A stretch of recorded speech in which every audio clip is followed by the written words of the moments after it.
fourth grade Saxes, Mrs. Mello here. We're going to go over what we learned in class today, or what we learned in class this week. Remember, we started working with our neck strap, and our neck strap has that plastic buckle in it, and it has the big loop that goes around your neck, and then the smaller loop. And we were working on making that buckle go up and buckle go down. Remember, if you're pulling on one end and it's not moving, you're going to use the other end. One of the ends will move when you're putting your hand in between, and you should be able to move that buckle up and down, and that's how we're going to adjust how the saxophone is held and how comfortable we are. Once we've done that, we're looking at the back of our saxophone, and we see that we have that circle or our donut where we're going to clip in. Okay. And then we talked about whether you want to play in the middle of your body or on the side of your body. If you're playing in the middle, you want to make sure that your saxophone is not touching your knees. If you're playing to the side, you also want to make sure, and you should be on the right-hand side. Remember, I'm facing the camera, so you should be on the right-hand side. Okay, it's going to look opposite. We use our neck strap because if our saxophone is too low, we can't reach it. Right? If our saxophone is too high, it's going to be uncomfortable. So that's why you have the neck strap. We talked about holding it, so a quick review. Our left hand goes on top. We have our bullseye here. And we have our 3 bullseyes on top. You are not going to use all the keys. Some of the keys are not being used. So I don't use the top one and I don't use that small one. So find your bullseyes and put your fingers on those. On the bottom hand, your thumb goes underneath. Your hook in the back may be the same color of your saxophone. Mine happens to be a dark color. I am going to put my thumb underneath that and wrap my fingers around and hit those 3 bullseyes.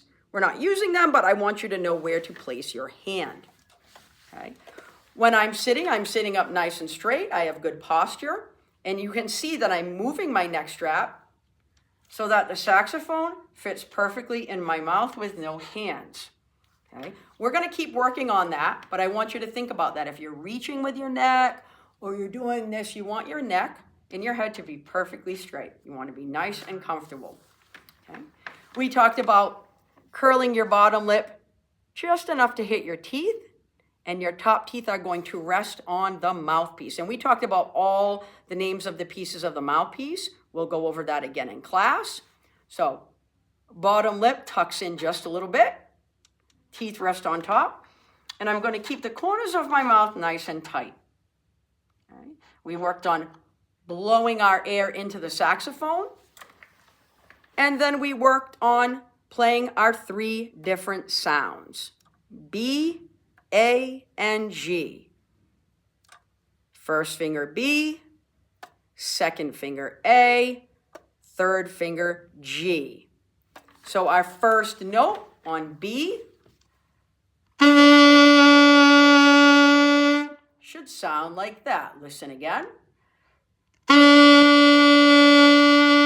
That's 1 finger only. If I add my second finger, I'm going to stretch. I do not want to have my finger on that little one right there. That is our A. It's going to sound lower.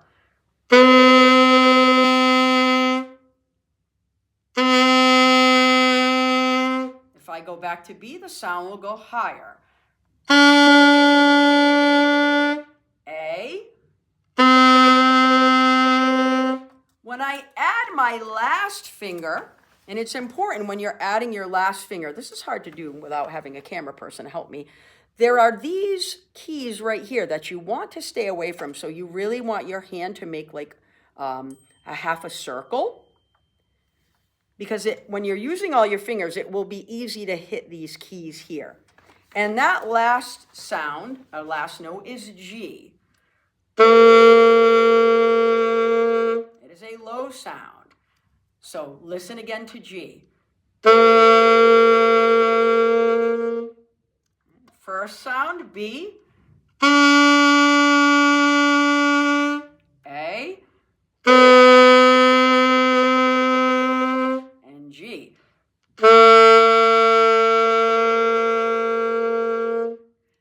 want you to get those sounds, and it's going to take some practice. Remember, you're only going to get the sound when you find your vibration point. If you don't have enough of the mouthpiece in your mouth, nothing's going to come out.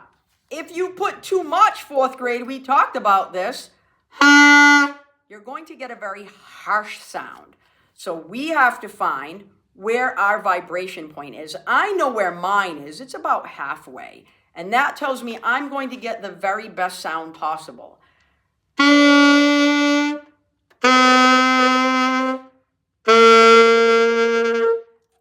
want you to work on those 3 notes because in the next week or 2, we're going to start reading music. And those are the first 3 notes in the book. That will be in the videos that are coming up. Okay, so do your best, practice, and I'll see you in class.